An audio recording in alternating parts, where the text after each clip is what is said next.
안녕하세요. 힐링필드입니다. 네, 오늘은 프레드릭 베크만의 장편 소설 오베라는 남자를 소개해 드리겠습니다. 출판사 다산책방, 옴기니 최민호. 프레드릭 베크만이라는 작가는 스웨덴 출신입니다. 이 소설도 스웨덴 어느 작은 마을에 사는 오베라는 남자의 얘기고요. 오베라는 남자를 소개하려면 우선 이 남자가 애지중지하는 자동차, 사브를 빼놓을 수가 없는데요. 그만큼 사브의 지분이 좀 있습니다. 사브는 스웨덴 자동차 회사예요. 처음에는 전투기를 만드는 회사였는데 2차 세계대전이 끝나고 나서 전투기 생산이 급격히 줄어들면서 자동차를 만들기 시작했죠. 근데 스웨덴의 국민차 볼보가 있었기 때문에 항상 이 볼보에 가려져서 2인자로 머물다가 점점 그 이름마저 잊혀져 가고 있다고 합니다. 아무튼 오베가 갖고 있는 이 사브에 대한 차부심은 정말 대단한데요. 그 덕분에 볼보나 또 BMW는 매우 꼴보기 싫은 맛수로 등장합니다. 차와 관련된 에피소드도 이상하게 공감 가면서 웃기더라고요. 나중에 책으로 꼭 읽어보세요. 네, 그럼 오늘은 오베라는 남자의 현재와 과거의 얘기를 먼저 들려드리도록 하겠습니다. 듣다 졸리면 그냥 주무세요. 이게 그닥 중요한 얘기는 아니거든요. 잠이 우선입니다.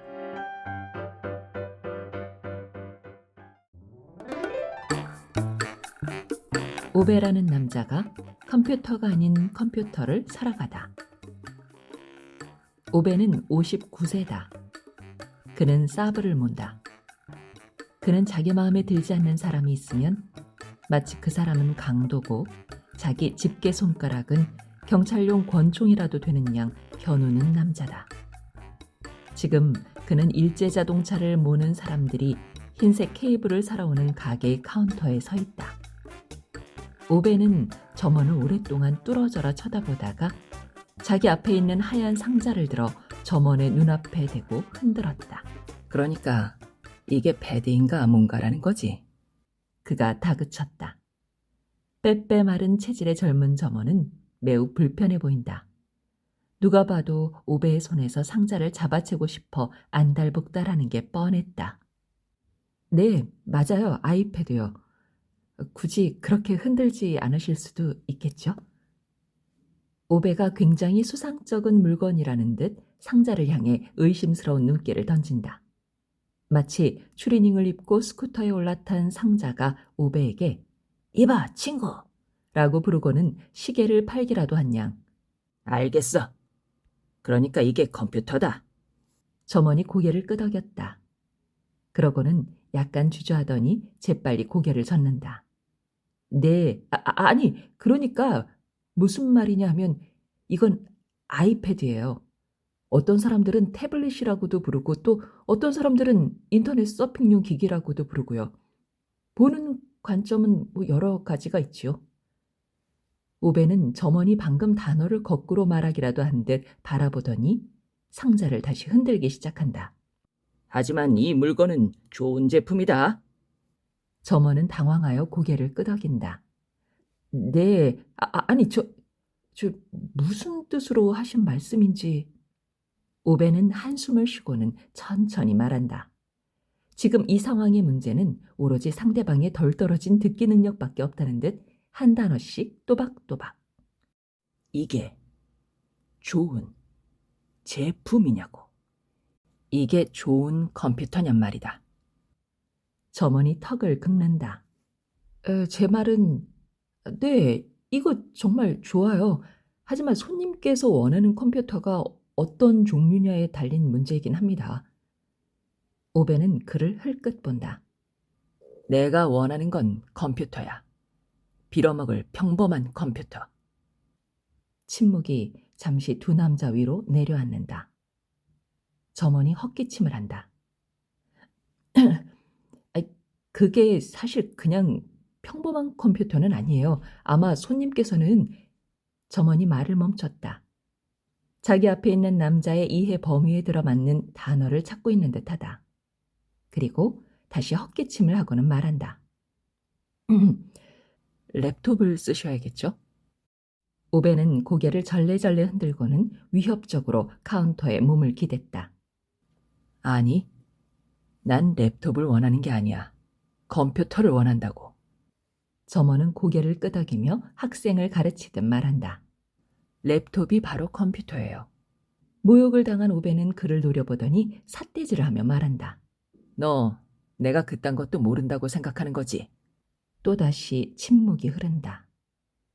마치 마주보던 두 총잡이가 권총을 챙겨오지 않았다는 사실을 깨달았을 때의 침묵과도 같다.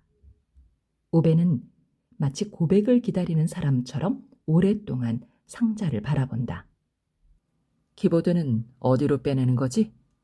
마침내 그가 웅얼거린다. 점원은 카운터 모서리에 손바닥을 비비고 초조한 듯 한쪽 발에서 다른 쪽 발로 무게중심을 옮긴다. 소매점에 고용된 젊은이들이 자신이 기대했던 것보다 훨씬 더 많은 시간이 걸리는 이런 손님과 직면한 순간에 종종 그러듯이 사실 이 제품에는 키보드가 안 달려 있어요. 이 말에 오베가 눈썹을 찌푸린다. 당연히 그렇겠지. 나한테 그걸 추가 구성품으로 팔아야 하니까. 안 그래? 그가 씩씩거리며 말한다. 아니요, 제 말은 이 컴퓨터에는 키보드가 따로 없다는 소리예요. 화면에서 다 조작하는 거예요. 오베는 믿을 수 없다는 듯 고개를 내젓는다. 마치 카운터 주위에서 어슬렁거리던 점원이 유리 진열장을 핥는 걸 목격한 듯한 표정으로 하지만 난 키보드가 있어야 돼. 무슨 말인지 알아? 젊은 점원은 참을성 있게 10가지 숫자를 세듯 심호흡을 한다. 좋아요, 알겠습니다. 보아하니 손님께서는 이 컴퓨터를 고르시면 안 될 것 같아요. 이거 대신 맥북 같은 걸 사셔야겠네요. 맥북? 오베가 아주 미심쩍은 목소리로 말한다. 그거 사람들이 이 리더스라고 떠드는 그런 것 중 하나인가? 아니요, 맥북은 랩톱이에요. 키보드 달린 랩톱. 좋아. 오베가 신경질적으로 으르렁거린다. 그는 잠시 가게 안을 둘러본다. 그것들은 쓸만한 거라 이거지? 점원은 카운터로 고개를 떨군다. 자기 얼굴을 벅벅 긁고 싶은 충동이 마구 솟구치지만 가까스로 참아내고 있는 것 같다. 그러다 벼랑간 얼굴이 환해지더니 활기 넘치는 미소를 띈다. 저기요. 제 동료 직원이 다른 손님과 일을 다 마쳤는지 알아볼게요. 그 친구가 와서 설명을 해줄 수 있나 봐야겠네요. 오베는 시계를 본 뒤 마지못해 알겠다고 하면서 어떤 사람들에게는 하루 종일 서서 기다리는 것보다 훨씬 가치 있는 일이 있다는 사실을 점원에게 상기시킨다. 점원은 재빨리 고개를 끄덕이고는 사라지더니 몇 분 뒤 동료 직원과 함께 돌아온다. 안녕하세요. 뭘 도와드릴까요? 오베는 예의 그 경찰용 권총 같은 손가락을 세워 구멍이라도 뚫을 듯 카운터에 박는다. 컴퓨터가 필요해. 동료 직원은 더 이상 그리 행복해 보이지 않는다. 그는 처음 오베를 응대했던 직원에게 두고 보자는 듯한 눈빛을 슬쩍 던진다. 그러는 동안 첫 번째 직원이 웅얼거린다. 나는 더 못 있을 것 같아. 점심 먹으러 가야 하거든. 점심이라? 오베가 코웃음을 친다. 사람들이 신경 쓰는 건 이제 그것뿐이지. 네? 동료 직원이 몸을 돌린다. 점심 잘 드셔. 오베는 냉소적으로 말한 다음 상자를 카운터에 내던지고는 재빨리 밖으로 걸어 나간다.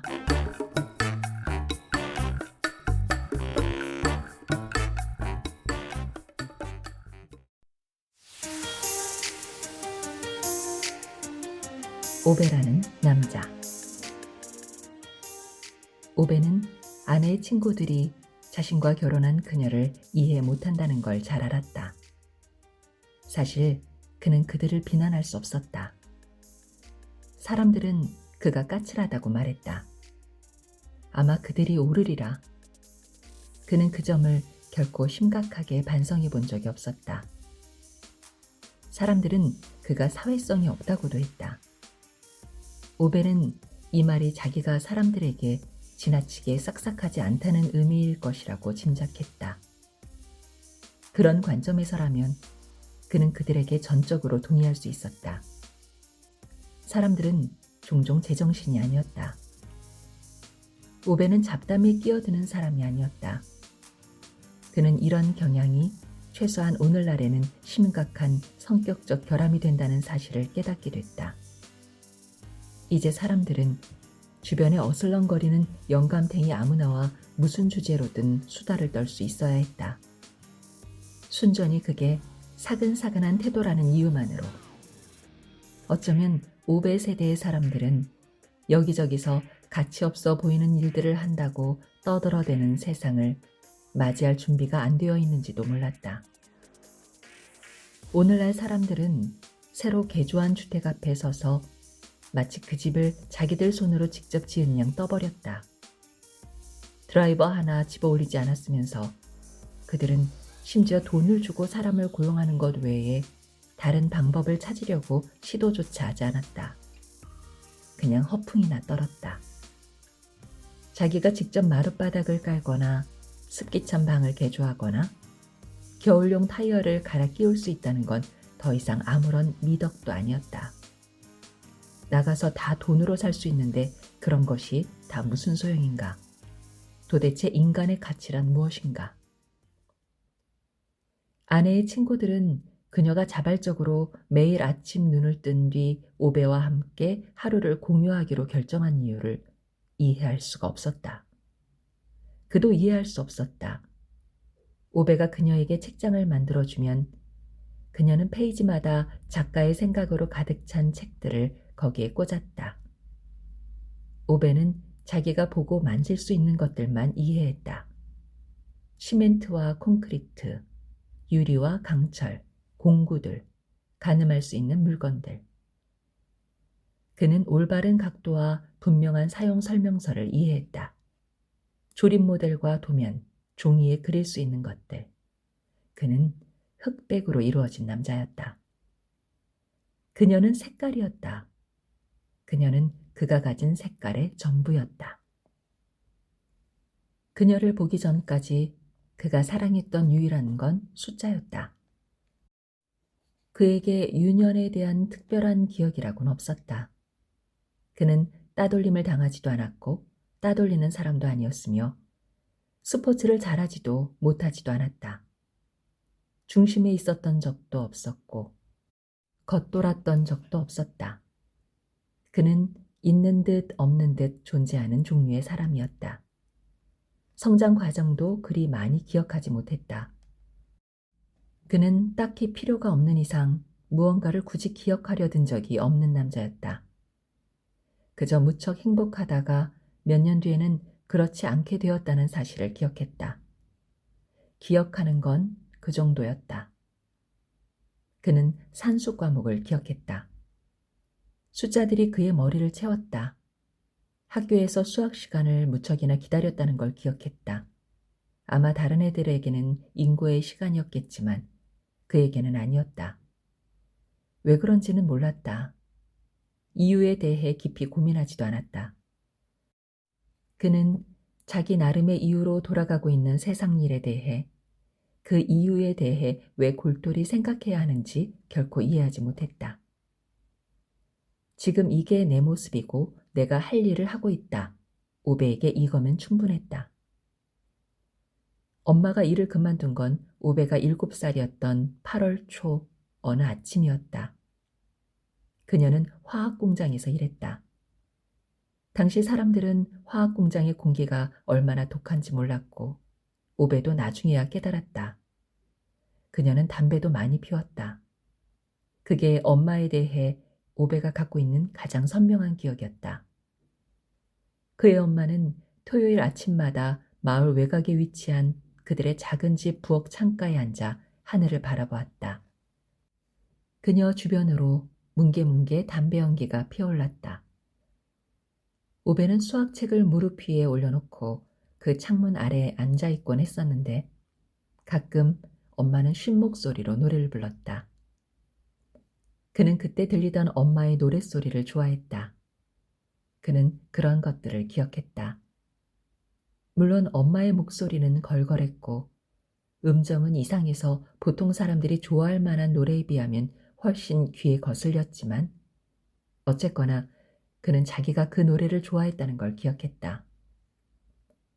오베의 아버지는 철도회사에서 일했다. 아버지의 손바닥에는 나이프로 새긴 것처럼 깊은 손금들이 있었고 얼굴의 주름은 워낙 깊어서 그가 열심히 일할 때면 땀이 주름을 따라 가슴으로 흘러내릴 정도였다. 머리카락은 가늘고 몸은 호리호리했지만 팔 근육은 굉장히 울퉁불퉁해서 마치 바위를 깎아낸 것처럼 보였다. 오베가 무척 어렸을 때 그는 부모님을 따라 아버지의 철도회사 동료들이 있는 큰 파티에 참석하게 되었다. 오베의 아버지가 필스너 맥주 2병을 해치우고 나자 파티 참석자 중 몇 사람이 아버지에게 팔씨름 시합을 하자고 도전했다. 오베는 그런 거인들이 아버지 맞은편 벤치에 다리를 벌리고 앉아있는 광경은 처음 봤다. 그들 중 몇은 몸무게가 200kg은 나가 보였다. 아버지는 그들 모두를 꺾었다.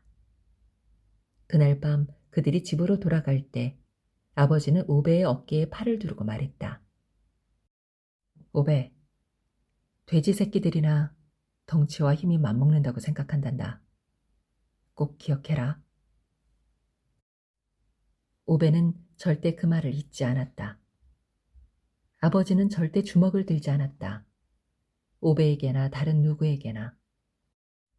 눈에 멍이 들거나 허리띠로 채찍질을 당하다 버클에 맞아 상처를 달고 학교에 오는 친구들이 있었다.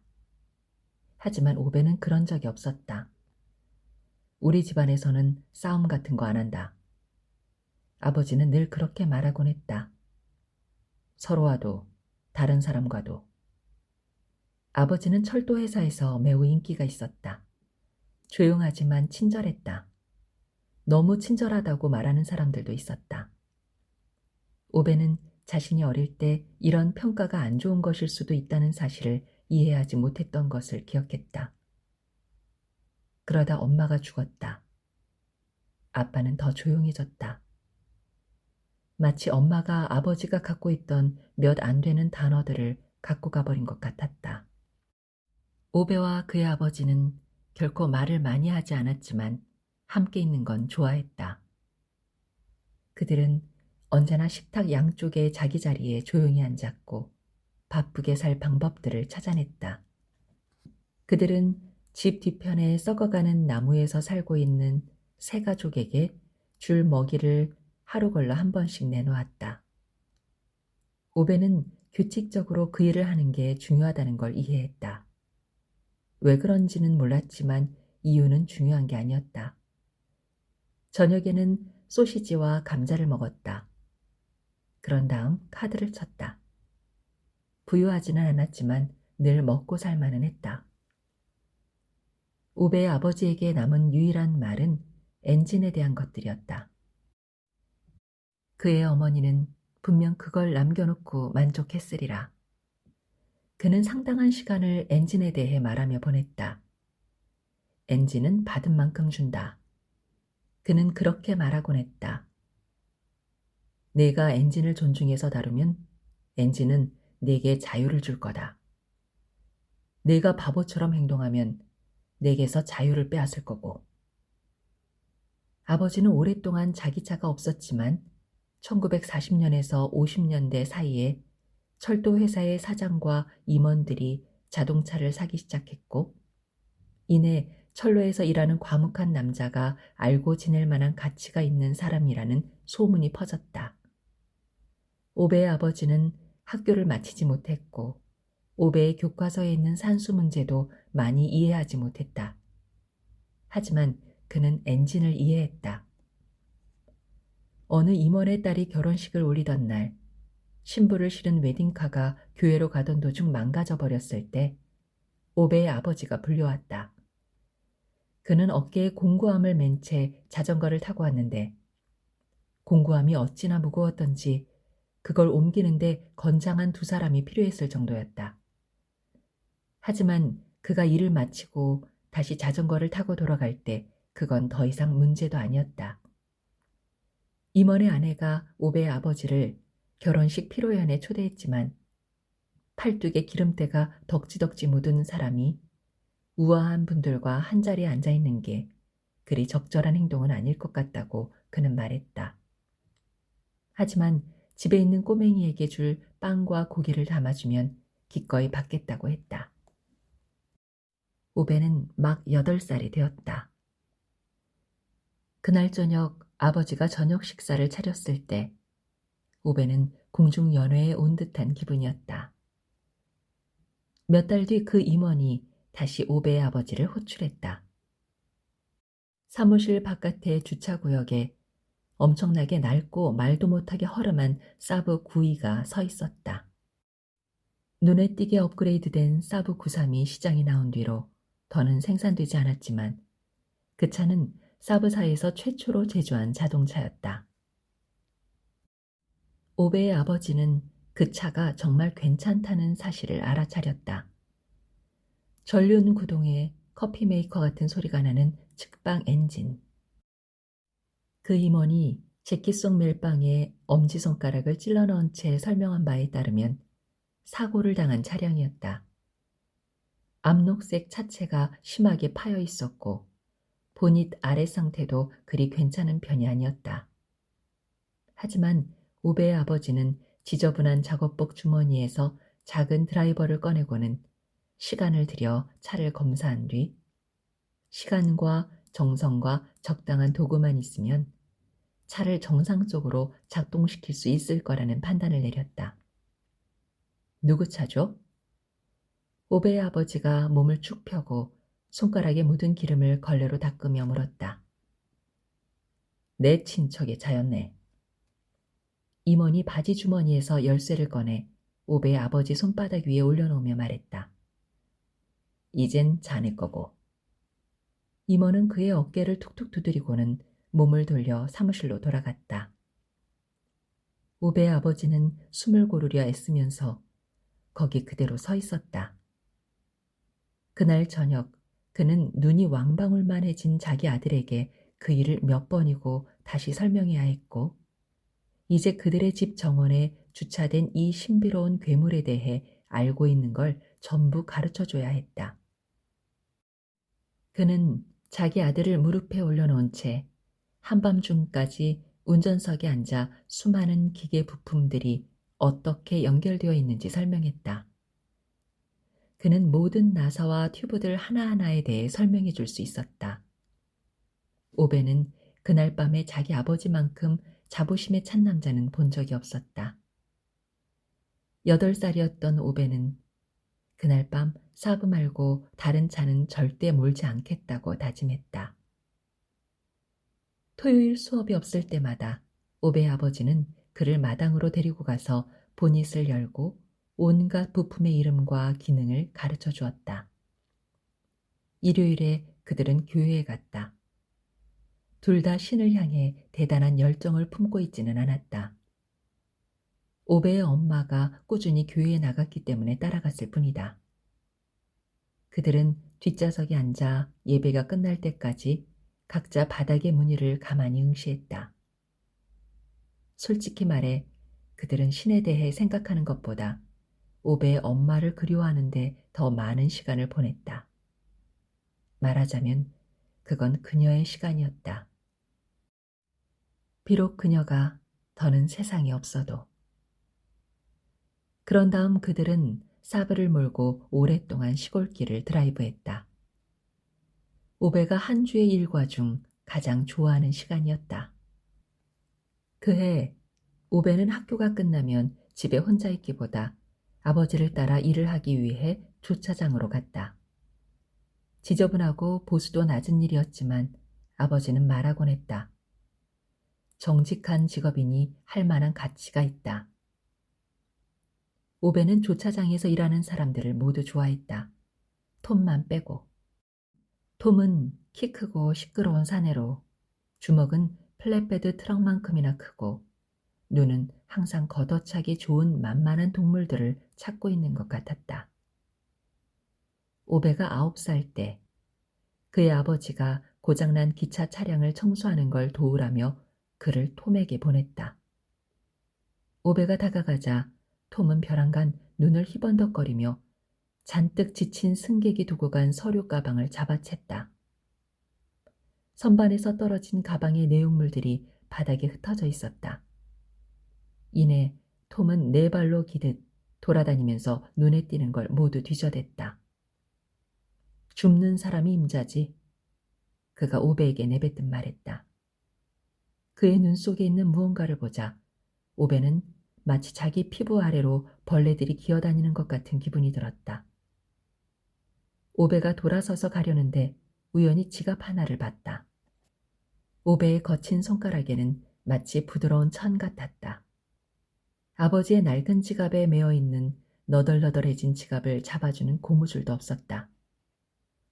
지갑에는 열 때 딸깍 소리가 나는 은으로 된 작은 단추가 달려 있었다. 안에는 6천 크로나가 넘는 돈이 들어있었다. 당시에는 상당한 액수였다. 톰이 지갑을 발견하고는 그걸 오베의 손에서 빼앗으려고 했다. 소녀는 본능적인 반항심에 휩싸여 저항했다.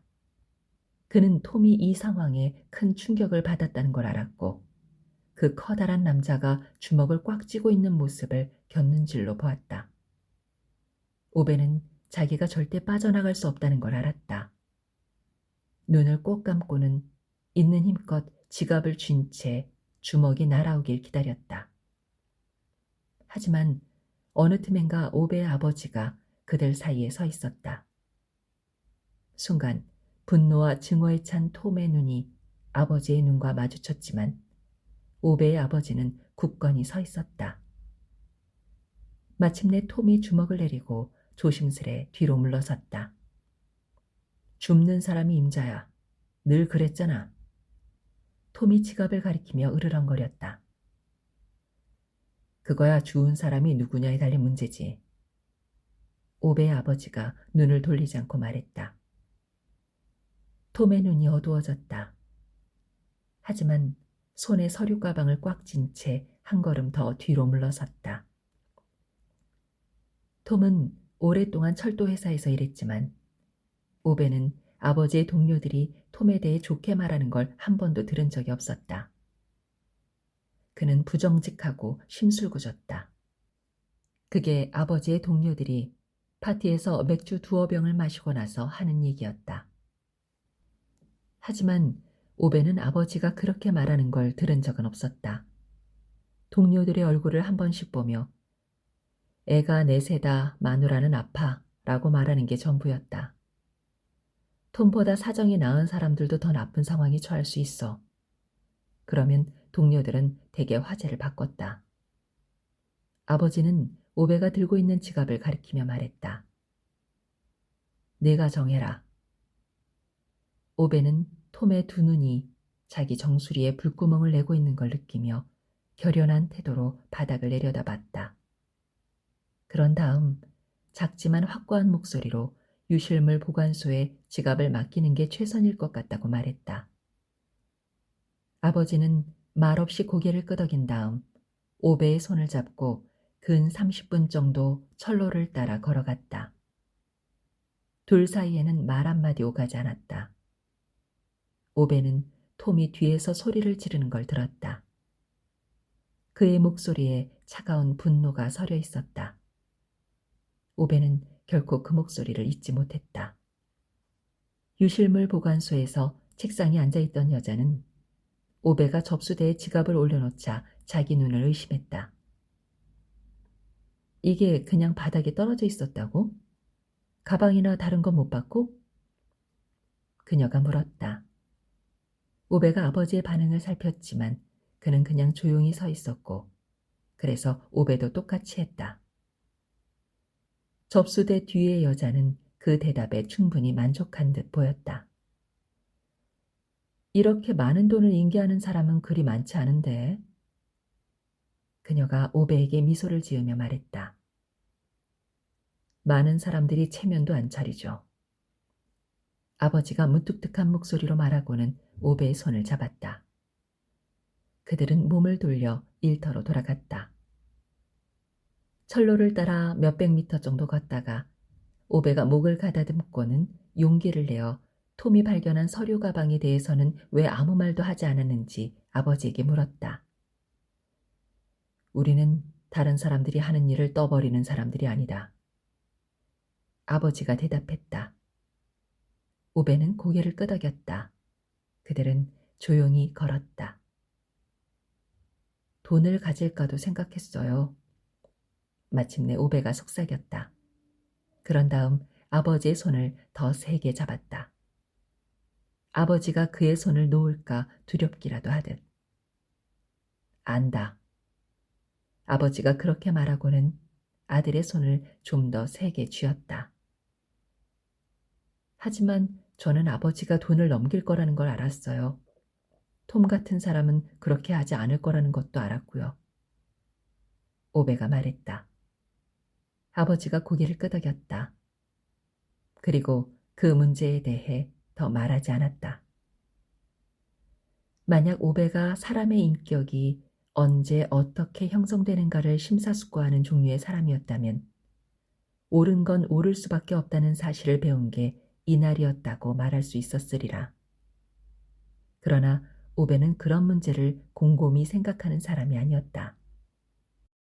그는 그저 가능한 한 아버지와 많이 닮은 사람이 되겠다고 결심한 게 이날이었다고 기억하는 것으로 만족했다. 아버지가 죽은 건 오베가 막 16살이 되었을 때였다. 철로에서 객차가 돌진했다. 오베에게는 사브 한 대, 마을에서 몇 마일 떨어진 곳에 있는 무너질 듯한 집, 상처난 손목시계 말고는 딱히 남은 게 없었다. 그는 그날 자기에게 무슨 일이 벌어졌는지 결코 설명할 수 없었다. 하지만 그는 행복하게 사는 걸 멈췄다. 그는 그 후 오랫동안 행복하지 않았다. 장례식에서 교구 목사는 오베와 위탁 가정 얘기를 해보고 싶어 했지만 목사는 이내 오베가 자선을 받아들이는 아이로 자라지 않았다는 사실을 깨달았다. 그때 오베는 목사에게 조만간 있을 일요일 예배 때 자기 자리를 따로 마련해 줄 필요가 없다는 사실을 분명히 했다. 그가 목사에게 설명한 바에 따르면 그건 오베가 신을 믿지 않아서라기보다 신이 좀 빌어먹을 개자식처럼 느껴져서였다. 다음 날 그는 철도회사 경리부로 가서 그 달에 남은 달만큼의 임금을 반환했다. 경리부 여직원은 이해를 못했고 오베는 아버지가 16일에 죽었기 때문에 남은 14일 동안 직장에 출근해서 일을 할 수 없게 된 게 분명하지 않느냐며 설명을 해야 했다. 아버지는 월급을 선불로 받았고 14일치 임금을 넘치게 받은 셈이므로 오베가 잔액을 돌려주러 온 것이었다. 여직원은 머뭇거리면서 오베에게 앉아서 기다리라고 했다. 15분 정도 지나고 임원이 나타나 죽은 아버지의 월급 봉투를 손에 든 채 복도 의자에 앉아있는 16살짜리 별난 소년을 보았다. 임원은 그 소년이 누구인지 잘 알았다. 임원은 돈에 대한 권리가 자기에게 없다고 생각하는 소년에게 그 돈을 도로 가져가라고 설득할 방법이 없다는 걸 깨달았다. 오베에게 남은 14일 동안 일을 해서 돈에 대한 권리를 획득하는 게 어떻겠냐는 제안 외에 다른 대안은 없어 보였다.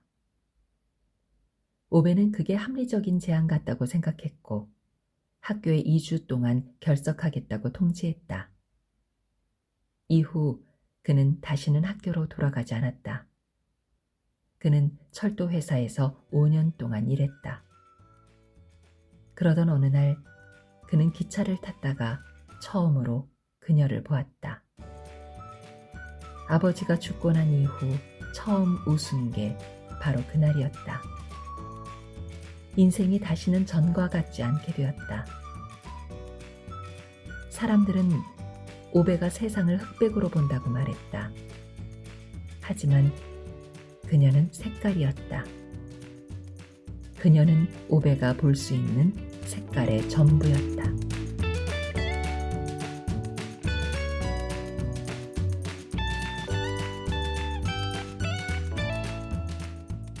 네, 오늘은 오베라는 남자와 또 그의 가족에 대한 얘기를 들려드렸습니다. 답답하리만큼 우직한 성격 탓에 때로는 억울한 대접을 받기도 하지만 오베는 한 번도 누구를 원망하거나 불평한 적이 없었습니다. 신을 제외하고는. 하지만 신에게 그의 원망은 그리 언짢은 건 아닌 것 같습니다. 원망 뒤에 숨겨놓은 오베의 절실함을 알아서겠죠. 그래서였을까요? 그가 유일하게 원망했던 신이 그에게 가장 큰 선물을 준비합니다. 네, 그래서 다음 시간에는 그 얘기를 들려드리겠습니다. 지금까지 힐링필드였습니다. 감사합니다. 그리고 건강하세요.